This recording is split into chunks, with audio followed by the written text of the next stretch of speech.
This time on Survivorman, it's the middle of winter, and I'm headed to the northern reaches of Ontario in a land called Tamagami, known for its giant old-growth forests, expansive beauty, constantly changing weather, and in the wintertime, frigid temperatures. To fly a helicopter or bush plane up here, your knowledge of survival is not an extra, it's a way of life. Bush pilots are a tough breed. Small bush planes with floats or skis were built to fly, not survive a crash, and many pilots have lost their lives strapped into their seats. But this is not a rescue operation. My crew is taking this wreck to my survival location. Hopefully there's enough of a plane left to help me survive, until I make my own way back through the frozen, snow-covered bush. This is the Canadian North in the dead of winter. Out here, you have to persevere, because your very existence is being put to the test. And the only alternative is death. The bush in winter offers no forgiveness. You either adapt quickly and survive, or you die quickly.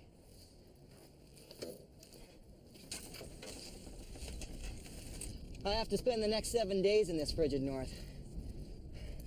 Alone.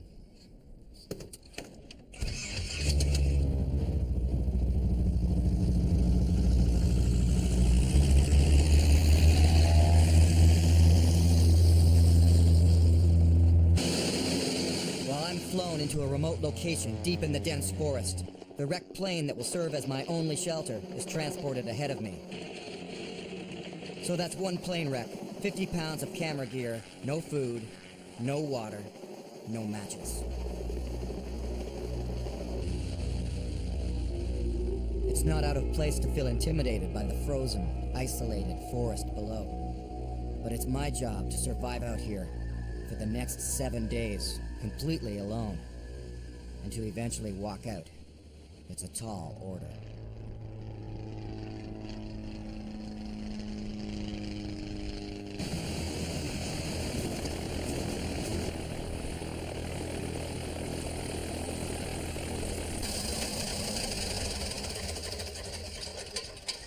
Here we go. Thanks, Peter. Have a good week. Stay warm. That's easy for you to say. Here we go.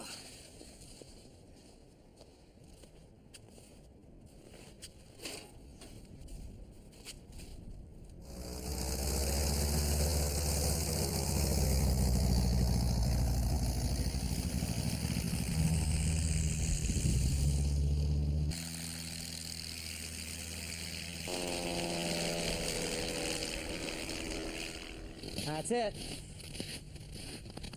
I'm alone now. What is the #1 priority of survival? Depends on where you find yourself. In the desert, it's water. In an exposed area, it's shelter. Here, in the Canadian North, in the dead of winter, I've got one option and one option only right now. Get a fire going as soon as possible. I just gotta figure out how to do that without any matches. This plane wreck is from an actual accident. A double fatality.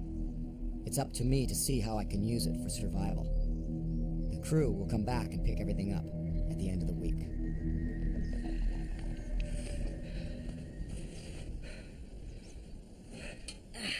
Plane battery. Plus gas tank. Whew. About 2 liters of dirty gas in there.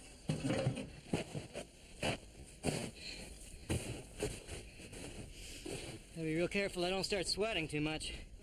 I'm gonna put the fire on this side of the airplane, the inside, because it's just gonna be too windy out on the lake anyway. And I found a piece up here.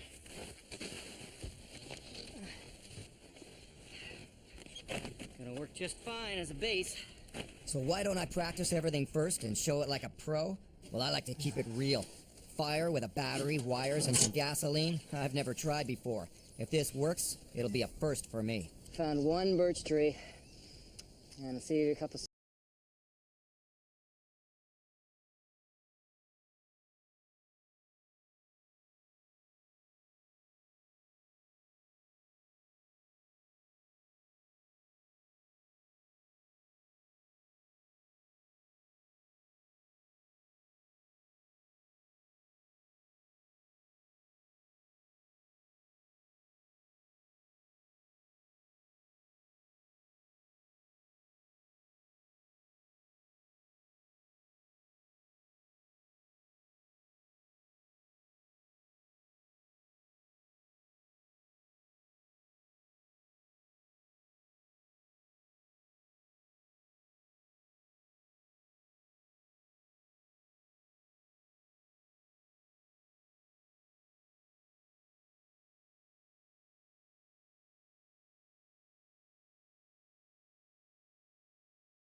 Night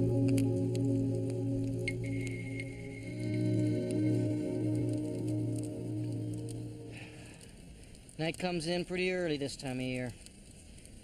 Makes for a long night. The onset of a frigid winter night is a most sobering reality. And I may be a glutton for punishment, as my own filmmaking plans are about to challenge my ability to survive.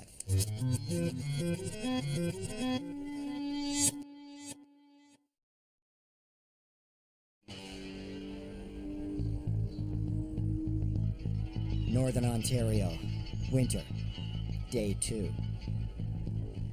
Stuck inside a drafty, cramped plane wreck.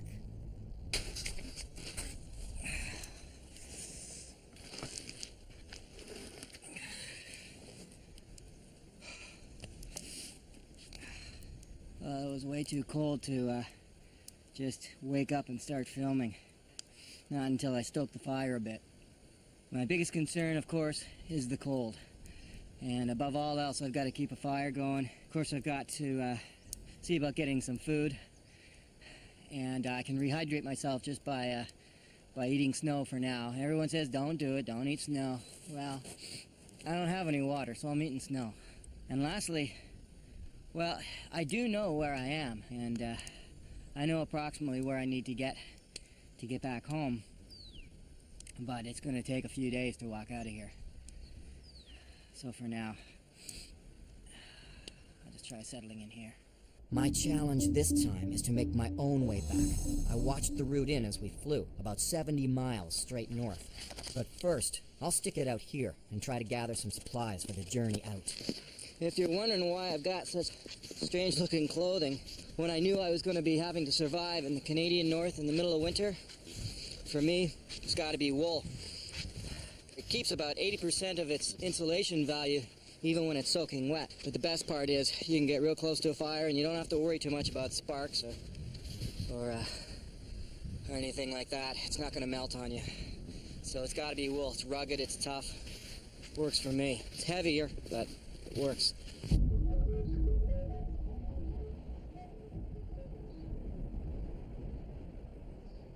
Well, let's see what I have to survive with this time.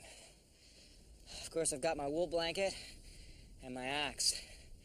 Those are 2 items that, well, nothing else matters. It's just, you won't get me out in the middle of the Canadian wilderness in the middle of winter without a good axe and a wool blanket. I also have, of course, always a good multi-tool. And this little guy here is supposed to be a survival saw. I'm gonna try it out, see how it does, cutting wood. Other than that, of course, I have the airplane. That could help a lot.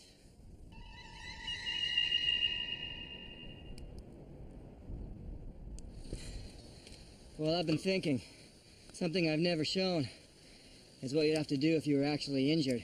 And in a plane crash situation, if you did survive, it's highly likely that you're injured. So, let's do this with an injury this time.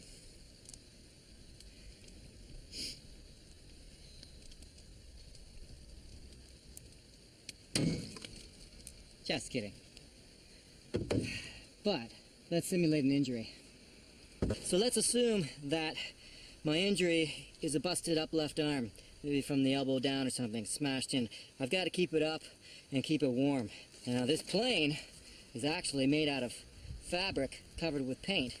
The wings are metal, but and the fabric comes right off the paint. So quite a bit of a makeshift sling here. But if it works, it works.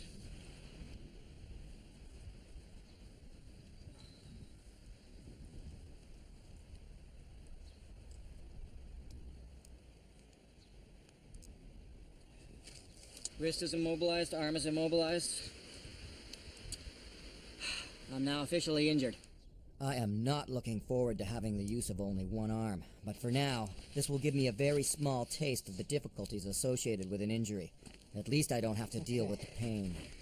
Well, all the area sort of just down in through there towards the back of the plane. That's wide open. And I've got to cover that up to make sure I can try and get this as windproof as possible. Right now the clouds have come over, which have made it a little bit warmer, but the wind is blowing up. So I'm going to try and make this at least a bit windproof, if not insulated. And this door really is just in the way because it stops the heat from coming into me, whereas I might be able to use it to block off some of these other holes.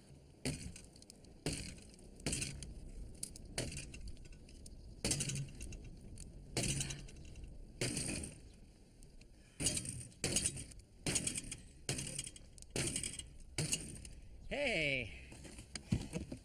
Well, I'm getting a quick lesson in the difficulties of surviving with one arm.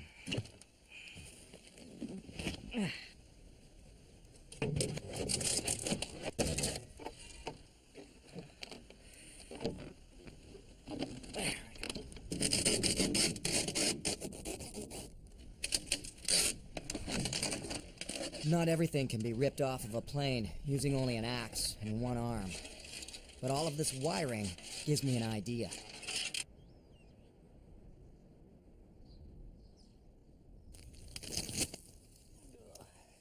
So I've got this one guy ready to go. You see the loop, and what I want to do is tie it off to one solid object. I think right here will work really good.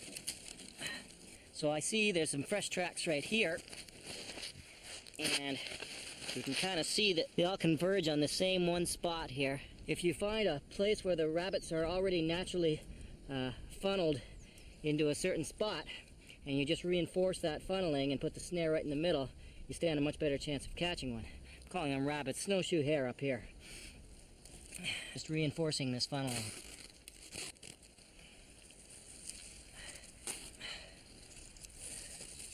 I think this is why I find the wintertime is the easiest time of year to snare any particular game. First of all, you can see where their tracks are. Okay. That should be pretty good. I just got to put my noose in place.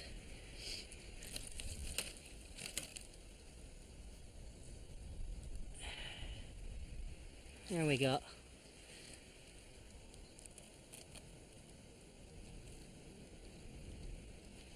If I can get out of here without wrecking their own trail and creating too many footprints of my own, better off. Snaring can be a very effective hunting method, but it's a tough way to go. As the animal pushes hard with its legs to get away, it only serves to tighten the noose around its neck until it suffocates. All right, well, that's one snare. I've got to set up at least another 5. 10 would be even better. Setting up snares or deadfalls is all about bettering the odds. There are no guarantees. If I can catch 2 or 3, I'll have enough to eat now, and enough to take with me for my trek out of here.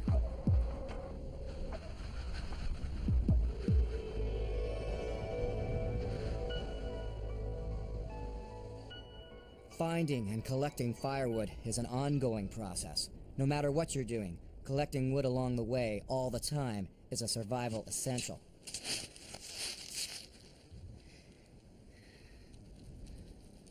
This tree is small enough to be manageable with only one arm and not too far from the plane crash site. Working too hard can prove deadly, as the combination of sweat and the frigid cold can lead to hypothermia.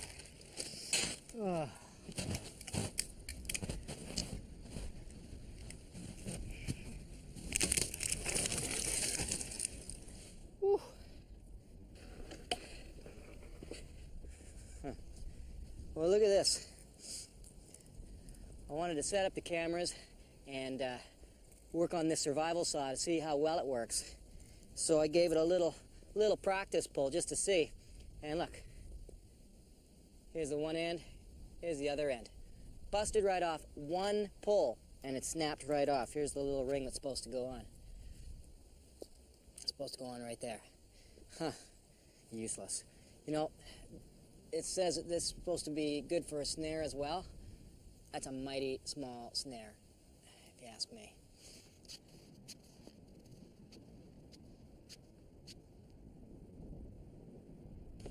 The ice up here this time of year can be 3 to 5 feet thick. It's worth the effort for now to see if I can chop through to try for some fish. But I've got to watch out that I don't blow out the muscles in my one arm.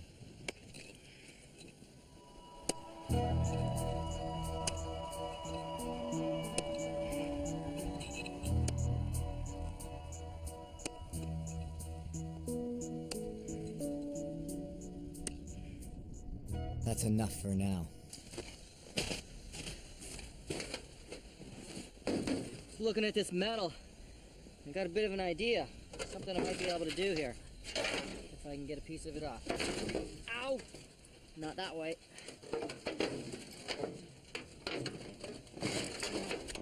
If I can bend this metal into shape, I may have a pot for boiling. But first I want to burn off the paint.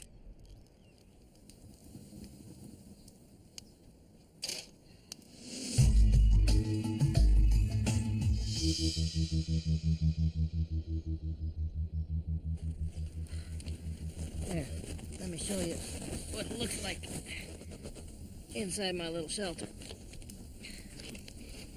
Well, believe it or not, I feel fairly protected inside this little plane here. It's not very warm, but it's close to the fire and I am getting some residual heat in here.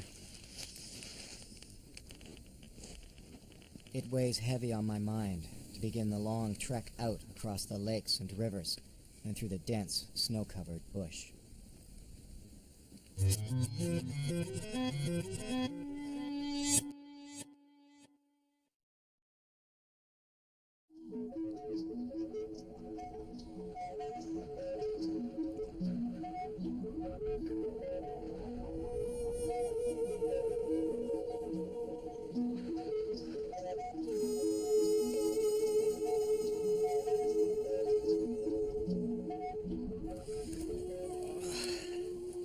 Well, if the sun seems pretty high in the sky for a morning shot, that's because it is.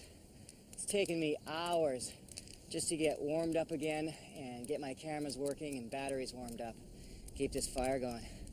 Got terribly cold last night.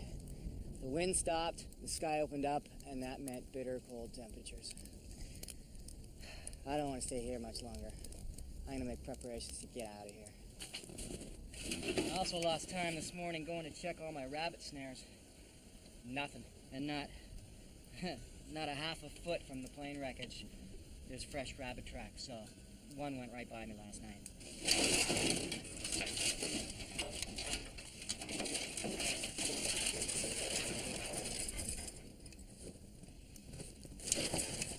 Once again, using the wreckage itself may help me to survive.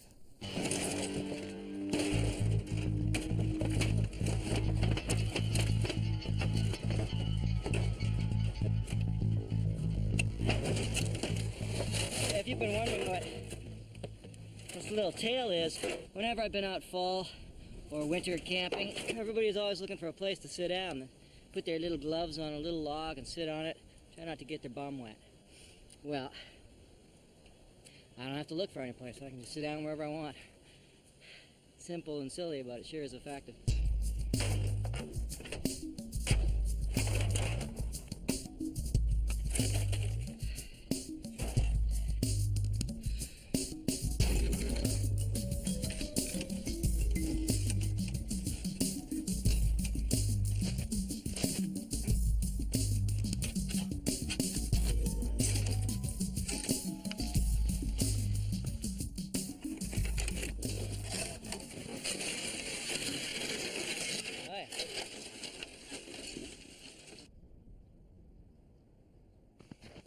There is no way I can carry the battery with me on my way out.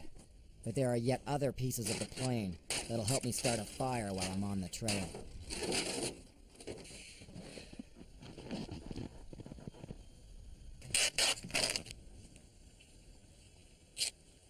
I'm going to take these squares of cotton. All I want to be able to do is try to get the cotton into an enclosed space. Like a tin can would be awesome. Close it up like that. And I'm going to put it on the fire, but not let the flames actually get to the cotton. And that way I make what's called charred cloth. And you'll see how that can help me out later, if it works. The cotton is hidden from the flames inside the folded metal and left to blacken but not burn.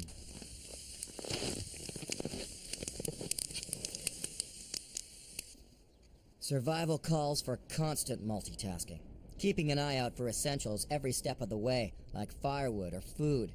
Always improving your shelter. You know, survival stuff, like filming a TV show.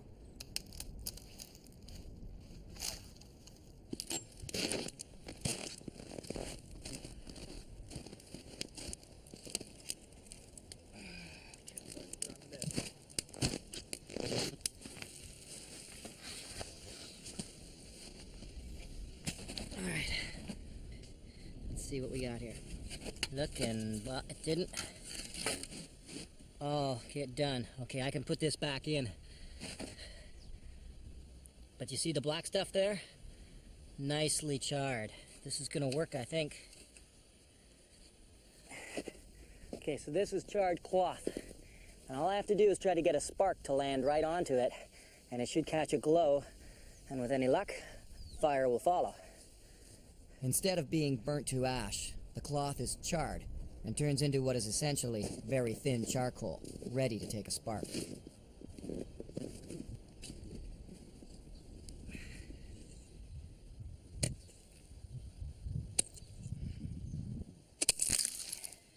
My idea of getting through this ice to catch fish is going nowhere. I can't keep this up. The risk of damaging my one good arm is too great, especially knowing that my challenge is to head out of here soon. Sleeping during these winter nights is at best a few minutes here and there while I try to keep from freezing, so in the noonday sun I catch an hour of sleep while I can.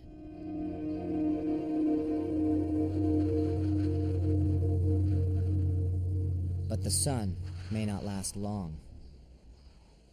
Oh man, has my energy ever drained? It's just hard to put one foot in front of the other right now and keep moving. But that's what you gotta do. You gotta have that firewood, gotta keep the fire going. And with one arm, survival is definitely extremely tough. But there still is one thing I can do with one arm. I can play with my harmonica. To Les Stroud, from the students of Sawmill Valley Public School. Oh yeah. Ooh.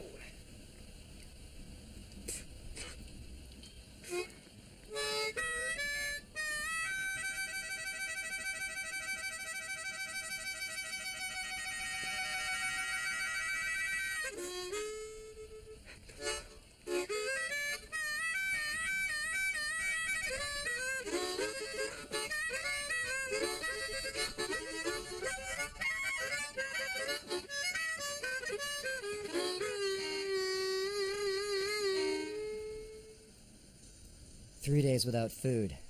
I think I'll call it a night. The weather today was perfect for travel. Tomorrow, I'll try to take a stab at leaving. That way I won't be late, which would worry the rescue crew. It's too cold. Too cold.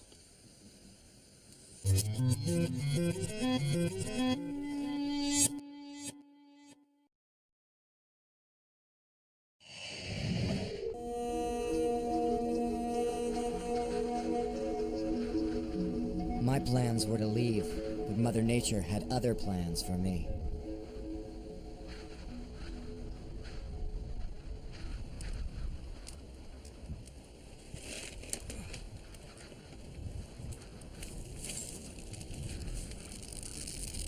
Oh, it's all about the cold. Another frigid night. Clouds came in. They brought with them a storm. The winds blowing fiercely from the south, making this protected little shelter into an exposed shelter.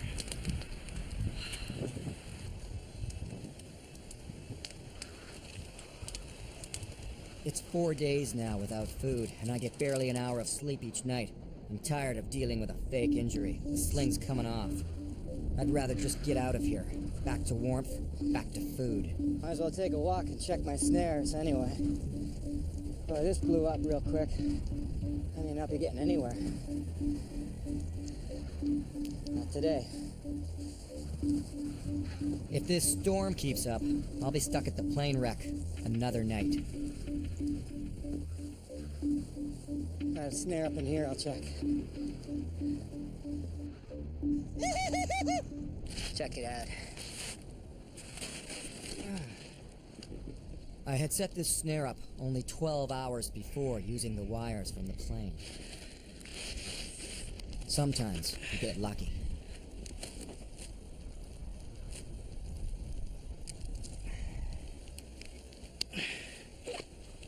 Well,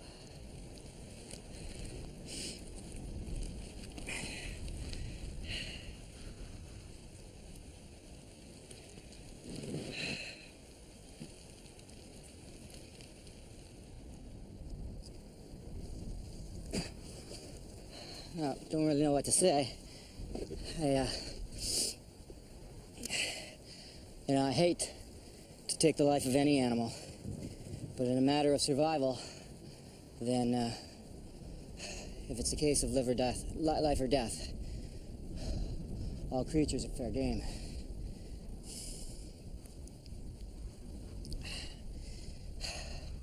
Dinner.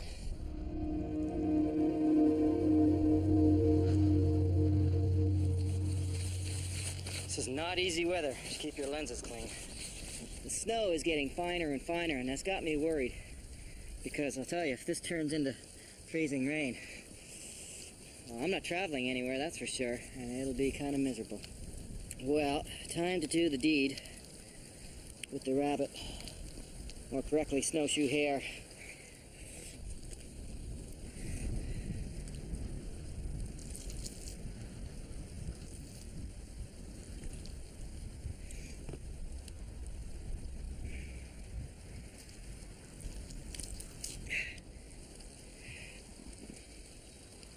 If you're still with me on this, what you want to do now is take the rabbit's fur off, just like you're taking off a sock, and sort of a wet sock, like so that it rolls back on itself.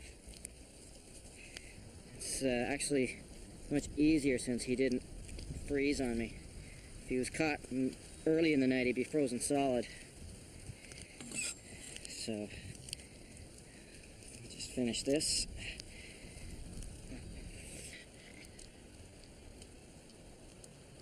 Oh! Oh, my hands are just frozen. Hang on. If you can capture game this big, there are many more uses for them other than food. Oh, that's cool. Okay. Well, I said to take it off like a sock is because fur on the inside, you now have essentially a sock. So I'm going to save you the grossness of taking the guts out and get this guy cooking.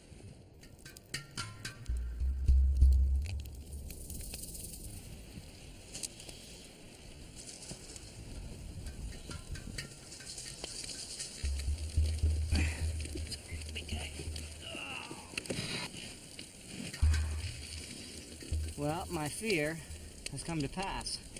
The snow has turned into freezing rain. There's really not much I can do but sit here and cook this rabbit, try to stay out of the rain in my little shelter here. After 4 days without food, it's easy to get over the sadness of killing an animal and attend to the most basic of human needs, the need for food. This is where my filmmaking and my actual survival meet.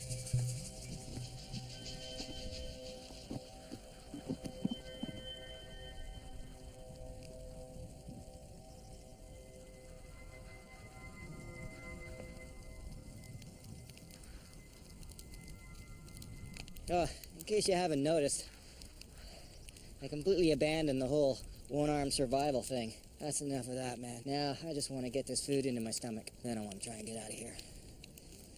Oh. Yeah. Oh, this is gonna be so nice. Look at this.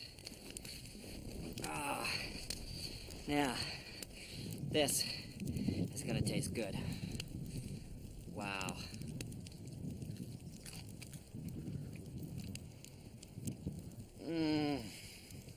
Rabbit is a good survival food in the fact that they're not hard to catch. However, there is a thing called rabbit starvation. See, they're completely lean, no fat. And if you eat nothing but rabbits, so you catch a couple of dozen and exist over the next month or so eating nothing but rabbits, you bring yourself into protein poisoning. You've got to get fat somehow. But that's because most people don't continue to eat the internal organs and the brain and the eyes and even the bones. And you can bet I'm going to finish off every little bit of this rabbit tonight.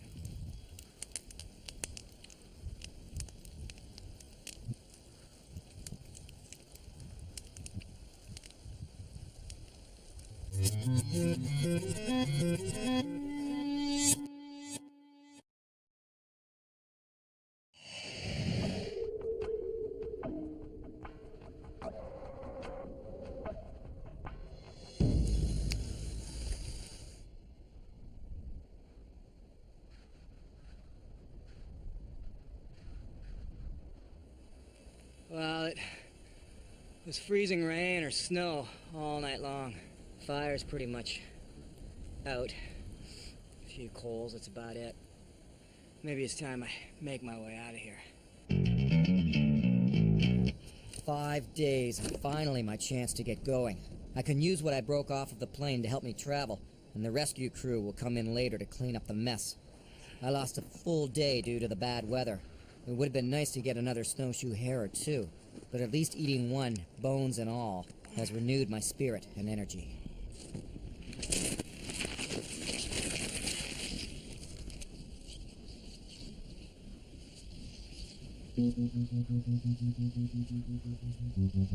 The weather may slow my progress yet. If I don't make it back on my own, the rescue crew will come looking for me. I hate it when that happens.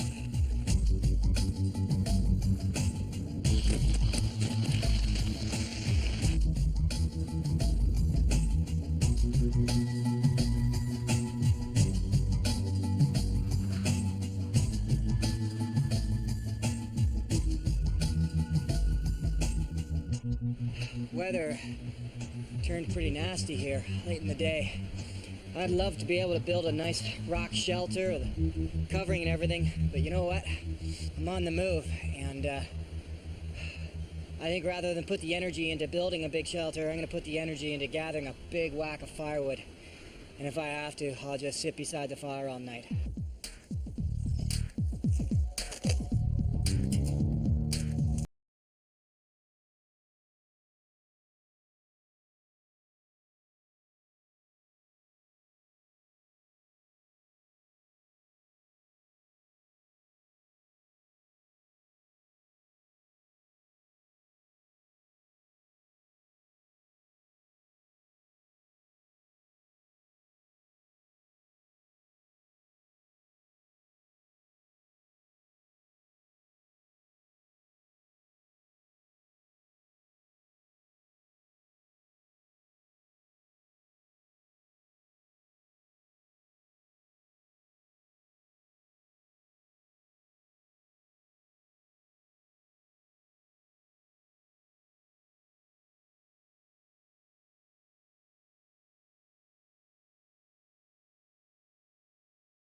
This weather's crazy.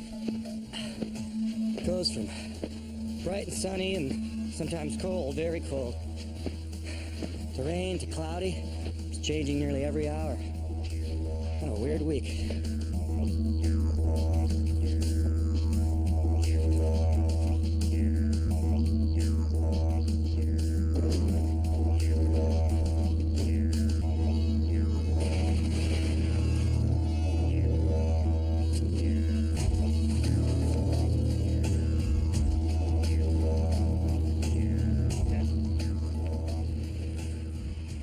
Well, I'm following a snowmobile trail. That's no guarantee of rescue. Up here, you could walk for more than a week on established trails and never see a soul.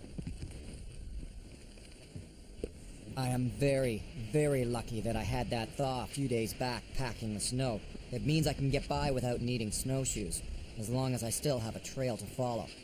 2 feet to either side of this trail, and I'm thigh-deep in snow.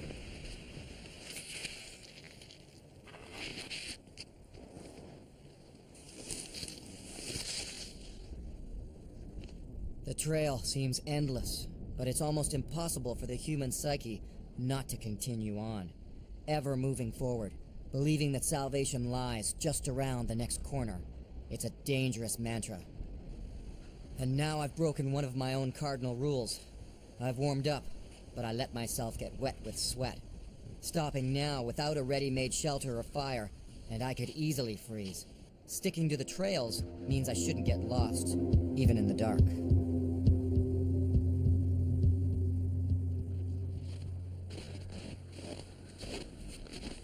So what am I doing walking around in the frigid night air of a northern Ontario winter?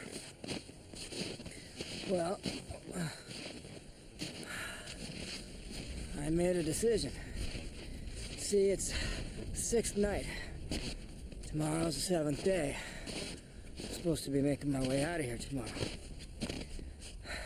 So I figured rather than sleep 15-minute intervals, my mouth's frozen, all night long, I just keep walking.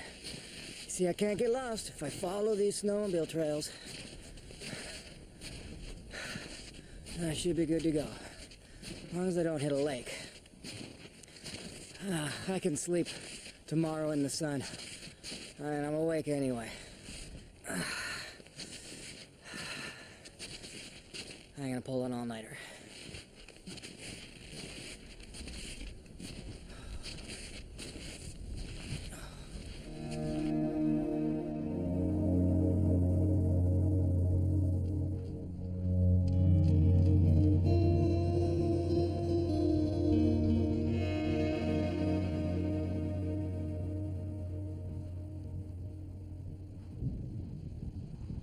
Well, I made it through the night.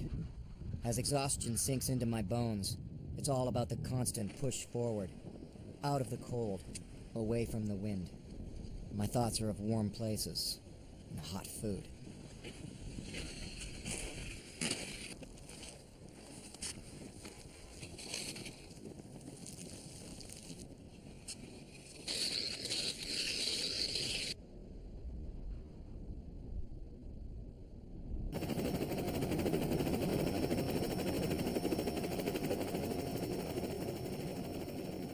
Sometimes, I think my production team is waiting for the chance to film my failure to survive. Perhaps hoping that they will be there to catch Survivorman, face down in the snow, frozen solid, one hand on the camera, tape still